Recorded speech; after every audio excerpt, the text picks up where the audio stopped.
안녕하세요, 잡시광입니다. 최근 들어 한국 T-50과 관련해 좋은 소식들이 계속해서 들려오고 있습니다. 먼저 카이가 이라크 국방부와 T-50 계약을 체결했다는 소식인데요. 방산업계에 따르면 최근 카이는 이라크 국방부와 3억 6천만 달러, 우리 돈으로 약 4,300억 원 규모의 T-50IQ 후속 운영 지원 계약을 체결했습니다. 이에 따라 카이는 이라크 공군이 운영하고 있는 T-50IQ 정비와 군수 지원, 군수품 관리 프로그램을 제공하며 신규 조종사 양성 교육 훈련도 지원할 예정입니다. 앞서 지난 2013년 카이는 이라크와 T-50IQ 24대 수출 계약을 체결하고 항공기 납품을 완료했었는데요. 이번 계약으로 항공 고부가가치 서비스 분야까지 수출 사업을 확대할 수 있을 것으로 보입니다. 그런데 좋은 소식은 이뿐만 아니라 이제는 T-50 기반의 FA-50이 전세계 고등 전술 훈련기의 표준이 될 것으로 보이는데요. 최근 잘 알려진 것처럼 미국의 차기 조종사 양성 고등 훈련기 사업에서 한국의 기체가 유력한 후보로 거론되는 등 발표만 기다리고 있는 상황이기 때문입니다. 그렇게 되면 세계 최강의 전력을 보유하고 있는 미 공군의 선택으로 단번에 훈련기 표준 모델이 될 것으로 보입니다. 그런데 현재 상황으로 봐서는 이와 같은 예상은 현실화될 가능성이 매우 높습니다. 주요 외신에 따르면 미 공군의 경우 전투기 조종사의 수요는 많지만 훈련 공급이 턱없이 부족합니다. 이 때문에 길고 복잡한 미국 신규 조종사 양성 시스템에 효율적인 최적화가 필요한 상황인데요.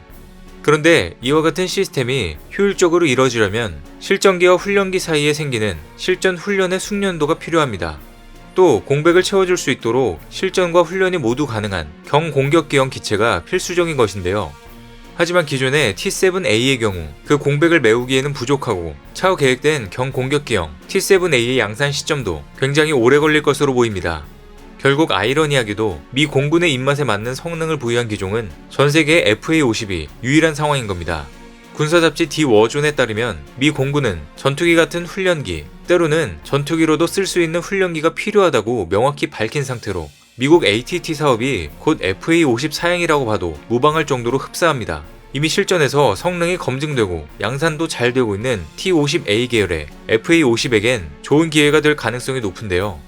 뿐만 아니라 오랫동안 기다려온 인도네시아 정부와 KF-21 분담금 관련 최종談判 결과가 나왔습니다. 방사청에 따르면 인도네시아는 KF-21 보람의 공동개발 사업에 따른 분담금 중 일부를 현물로 납부하기로 하고 최종 합의문에 서명한 것으로 전해졌습니다. 이에 따라 인도네시아는 분담금 중 30%에 해당하는 5,280억 원을 현물로 납부할 예정으로 기존 계약도 유지하기로 했습니다.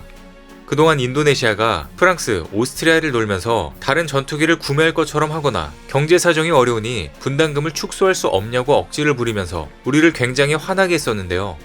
그런데 이번 최종 합의로 미납 분담금 해결은 물론 어느 정도 KF-21의 개발 안정화에도 도움이 될 것으로 보입니다.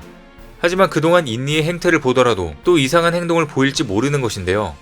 그래서 국내 네티즌들은 한번 배신한 자는 또 배신한다. 인도네시아 섬 자체를 현물로 받아야 한다. 돈을 받지 말고 인니를 아예 사업에서 배제하자. 기술 이전은 절대 안 된다 등의 부정적인 의견이 계속 나오고 있는 상황입니다. 그래서 모든 미납금이 완료될 때까지 끝난 게 아니니 인니를 계속해서 예의주시해야 할 것 같습니다.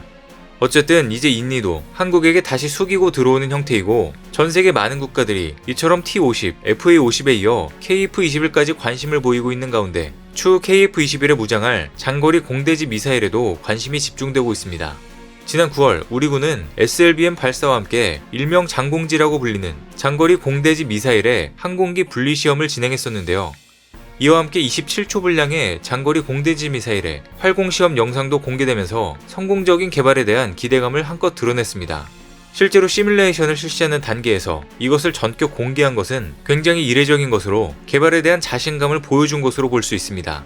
전투기에서 미사일을 분리하는 것이 그렇게 대단한 것인지 의문이 들 수도 있는데요.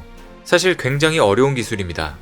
많은 항공 선진국에서도 무장 분리 테스트를 수행하는 과정에서 무장과 항공기가 충돌하거나 항공기가 순간적으로 제어를 잃고 크게 동요하는 등의 크고 작은 문제들을 상당히 많이 겪었습니다. 그런데 한국은 활공 능력을 가진 비행체를 분리함과 동시에 유도 데이터를 전송하는 체계를 독자적으로 성공해낸 것인데요. 공개된 영상에서 공군 F4E 팬텀 전투기의 동체 중앙 무장 장착점에서 분리된 장거리 공대지 미사일은 활공비행 끝에 목표물에 정확히 명중하며 그 위용을 드러냈습니다. 타우러스를 능가할 국산 장거리 공대지 미사일 천룡이 드디어 등장한 겁니다. 방사청에 따르면 천룡은 KF-21 보람의 전투기에 장착돼 적의 대공 위협 지역에서 벗어난 원거리에서 전략 표적을 정밀 타격할 수 있는 공중발사 순항 미사일입니다. 천룡이라는 별칭을 가진 장거리 공대지 미사일은 공군에 전력화된 타우러스 대비 발당 단가는 낮은 반면 높은 정밀도와 항재밍 능력 등 주요 성능은 동급 이상을 보유하도록 개발 중입니다. 또한 KF-21 보람의 전투기의 탑재 효율성과 생존성 극대화를 위해 소형화, 경량화, 항공 연동화, 스텔스화 등을 중점적으로 개발하고 있는 것으로 전해졌는데요. 특히 운영 유지 비용 절감과 해외 수출 경쟁력 측면을 고려해 탐색 개발 단계부터 타우러스에서 발견된 불편 사항을 개선하도록 진행되고 있다고 합니다. 이처럼 천룡 탐색 개발이 완료되면 내년부터 국가연은 본격적으로 체계 개발을 진행할 예정입니다. 오는 2028년까지 개발하는 것이 현재 목표로 미사일을 탑재할 KF-21은 기본적인 임무 수행이 가능한 블록 1이 2026년에서 2028년쯤 생산되고 공대지 능력이 추가된 블록 2가 2028년에서 2032년 사이 생산될 계획입니다. 천룡의 사업비는 개발비용 3,100억 원, 양산비용 5천억 원을 포함해 오는 2031년까지 총 8,100억 원이 투입될 예정입니다. 이처럼 천룡은 타우러스와 비교해 많은 부분이 뛰어나 보이는데요. 더욱이 천룡의 국내 개발에 따른 경제 효과는 4,300억 원으로 3,700명 이상의 고용 창출 효과가 발생할 것으로 예상되고 있습니다.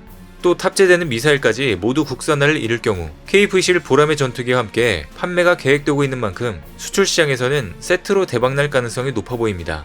그렇게 된다면 기존에 예상했던 경제적 효과를 훨씬 뛰어넘어 수조 원대의 수출 가능성도 기대할 수 있을 것으로 보입니다. 뿐만 아니라 전 세계적으로 장거리 공대지 미사일 시제품 제작 경험을 보유한 방산 업체의 경우 최소 5천억 원 규모로 평가되는 양산 사업 수주 경쟁에서 우위를 차지할 수 있는데요.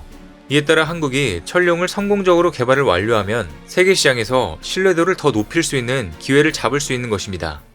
그런데 일각에서는 KF-21 장거리 공대지 미사일의 국산화를 반대하는 어이없는 주장도 나오고 있는데요. 천룡의 국산화를 반대하는 이들의 논리는 KF-21 보람의 전투기의 성능 부족을 탓하며 타우러스의 추가 도입 혹은 타우러스 개량형의 공동 개발을 주장하고 있습니다. 미국이 장거리 공대지 미사일 제즘을 만드는데 13년, 독일이 타우러스 개발에 14년이 걸렸다는 점을 들어 이 같은 주장을 하고 있는 겁니다. 이들은 장거리 공대지 미사일이 내년에 체계 개발에 들어간다고 해도 일정이 너무 촉박하고 국내 기술력으로는 전부 구현해낼지 확신을 갖지 못한다는 것입니다. 이렇게 국산화에 반대하는 이들은 해외 업체와 파트너십으로 시행착오를 줄여야 한다고 주장하지만 이는 제대로 알지 못하고 하는 얘기인 것 같은데요.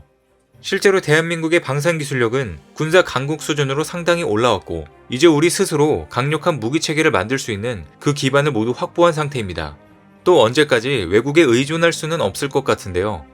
치열한 시행착오 축적 없이는 혁신기술 개발은 없을 것으로 보이기 때문입니다. 그런데 우려와 달리 ADD 엔지니어들은 충분히 이른 시일 내에 장거리 공대지 미사일 개발을 끝낼 수 있을 것으로 자신하고 있는 상황입니다. 그리고 신형 전투기가 실전 배치되고 난 이후에도 제대로 전력화가 이루어질 때까지 일정한 시간이 필요하다는 사실은 알만한 사람들에게 있어 상식 수준의 이야기입니다. 즉 어이없는 논리로 일각에서 장거리 공대지 미사일 국산화를 반대하고 있는 것입니다. 어찌됐든 천룡 개발이 완료되면 타우러스는 더 이상 사용하지 않을 정도로 넘사벽의 성능을 보유할 것이라는 점은 분명해 보입니다. 이와 관련해 천룡과 타우러스를 심층 비교 분석한 내용을 곧 영상으로 제작해 전달드리겠습니다. 이렇게 베일에 가려져 있던 장거리 공대지 미사일 천룡이 공개된 가운데 한국은 급속도로 군사기술 발전을 거듭하며 앞으로 나아가고 있습니다. 이제 한국이 동아시아 내 패권국으로 올라서는 것은 시간 문제일 것으로 보입니다. 오늘 준비한 소식은 여기까지입니다. 댓글을 통한 여러분들의 많은 의견 기다리겠습니다. 많은 분들의 생각이 모였을 때 진정 가치 있는 지식이 완성될 것입니다. 시청해주셔서 감사합니다.